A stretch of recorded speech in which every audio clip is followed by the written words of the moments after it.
untuk kita pulang nanti kepada Allah supaya tidak tersesat setelah meninggal, setelah dicabut nyawa, atau sekarang pun untuk para pendaki atau salikin, ya, orang-orang suluk di dalam spiritualnya agar tidak salah jalan, agar berada di jalan yang lurus, atau agar ihdinas siratal mustaqimnya ini tercapai, maka kita harus tahu dulu awal penciptaan makhluk.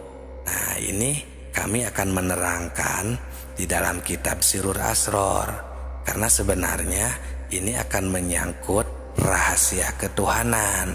Nah, tapi dikarenakan kami menemukan kitab yang bernama Sirrul Asror ini, kebetulan pas sama persis sebagai spiritual, ya, dengan pengalaman spiritual dari silsilah yang kami amalkan, yakni dari silsilah Sunan Gunung Jati atau dari Syekh Syarif Hidayatullah Sunan Gunung Jati Cirebon. Jadi kami akan menafsirkan kitab, ya, bukan membongkar rahasia, tapi akan menjabarkan, menerangkan tafsir dari kitab Sirrul Asror ini.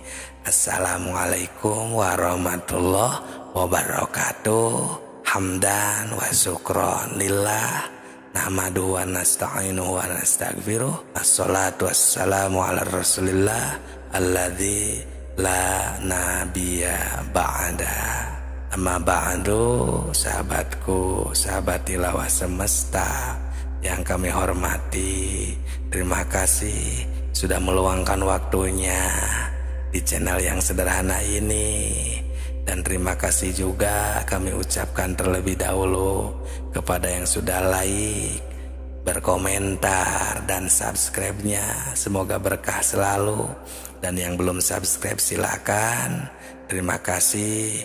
Jika bermanfaat silakan subscribe agar tidak ketinggalan, agar kami selalu semakin semangat untuk berbagi ilmu makrifat ini. Sahabat tilawah semesta yang kami hormati, ini tentang awal penciptaan makhluk, ya. Di sini akan banyak sekali membahas dan menerangkan tentang asal muasal kejadian makhluk, khususnya kejadian manusia. Jadi kita bisa mengambil hikmahnya dari video ini atau dari kitab Sirrul Asror, ya, yang membahas hal ini, ya, karena kitab Sirrul Asror ini dapat dipertanggungjawabkan kebenarannya dan sesuai dengan kenyataan dan bisa dirasakan sendiri istilahnya kebenarannya kalau kita sudah memahaminya. Nah, sahabatku, awal mula yang diciptakan Tuhan, yang diciptakan Allah Subhanahu wa Ta'ala itu ternyata namanya adalah Ruh Muhammad. Nah, perhatikan, ya. Ilam wa faqaqallahu lima yuhibbu wa yardu lima khalaqallahu ta'ala ruha Muhammadin awalan. Nah, yang pertama diciptakan itu adalah Ruh Muhammad, ya, minuri jamalihi, dari nur jamalnya Allah Subhanahu wa Ta'ala. Nah, ini adalah awal yang diciptakan Allah.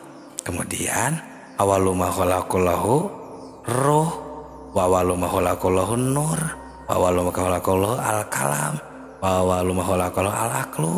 Kemudian di dalam hadis qudsi pun ini Allah Subhanahu wa Ta'ala atau Nabi Muhammad sallallahu alaihi wasallam bersabda, yang pertama diciptakan Allah itu ruhku.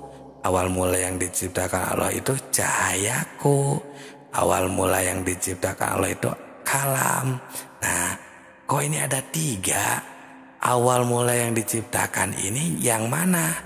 Nah, sedangkan Nabi dalam mendiskusikan ada 3. Ada rohku, ada cahayaku, ada kalam. alam. Nah, di dalam kitab Sirrul Asrar ini ya diperjelas lagi agar kita bisa memahaminya atau tidak bingung, yakni fal muradu minas syai'un wahidun. Nah, yang dimaksud dari semua ini cahaya, kalam dan akal tadi yang tiga itu pada dasarnya adalah satu, wahwa al-haqiqatul muhammadiyatu, yaitu hakikat Muhammad. Nah, itu sahabatku. Jadi walaupun ruhku, kalam, walaupun akal, tetap pada dasarnya adalah satu, yaitu namanya hakikat Muhammad, sahabatku. Nah, setelah itu Allah ya setelah menciptakan hakikat Muhammad, Allah menciptakan dari sana itu ya kan fi alamil lahut, itu di alam lahut, wa fi ahsanit taqwim, itu merupakan bentuk yang terbaik, istilahnya al-hakiki, yang hakikat. Nah, dari sana wa fi dzalika al-alamu wa huwal watanul asli, yaitu istilahnya ya dinamakan watanul asli, negara asal. Nah, dari sana ya falama madhu alaihi arba'ata alfi sana khalaqal aras min nuri aini Muhammadin. Dari sana Allah menciptakan aras. Nah, baru ada istilah aras ya, karena kita seringlah ya mendengar nama aras. Nah, itu karena setelah Allah menciptakan hakikat Muhammad, Allah menciptakan aras dari Nur Muhammad. Nah, berarti kalau secara susunan Allah itu menciptakan hakikat Muhammad yang pertama, yang kedua setelah hakikat Muhammad yaitu Nur Muhammad. Nah, dari sana ada istilah aras, karena aras diciptakan dari Nur Muhammad. Wabaki al kainat. Nah, dari sana mah baru wabawako atau wabako ya kainat. Ya pokoknya dari sana mah baru seluruh makhluk lainnya diciptakan. Nah, itu sahabatku, sahabat tilawah semesta. Nah, selanjutnya setelah itu ya diciptakan baru turun ya, setelah menciptakan aras Nur Muhammad ya, dari Nur Muhammad tadi baru diciptakan ruh ini ke alam terendah. Nah, ini sudah mulai di alam yang terbawah, sahabatku ya, yang istilah kama qala ta'ala ya, firman Allah sumarodanahu asfala sapilin. Nah, karena Allah menciptakan ruh ya yang berbentuk ya setelah Nur Muhammad itu di alam terendah ya, itu namanya adalah dunia. Nah, dari sana itu proses turunnya diciptakan.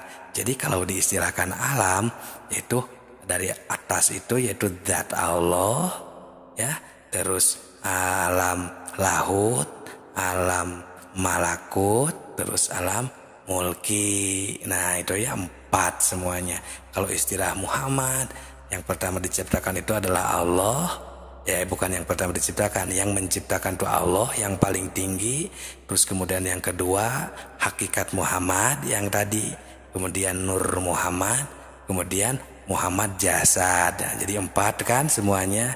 Kalau istilah alam lahut, alam jabarut, alam malakut, alam mulki. Nah, makanya istilahnya ini alam mulki ini di lapisan keempat. Nah, maka kenapa kita ini istilahnya yang mendaki, berpulang, karena kita berada di lapisan terbawah. Kenapa disebut dunia? Karena dunia ini ada alam terbawah. Kalau kata santri itu al-tafdil ya, alam terendah dari adna ya, adnayani adnauna adani dunia yani dunia ya tunduna. Jadi dunia ini adalah alam terendah. Nah, maka kita tahu agar tidak tersesat, agar menjadi jalan yang lurus, itulah jalan untuk kita pulang. Semoga bermanfaat. Salam tilawah semesta.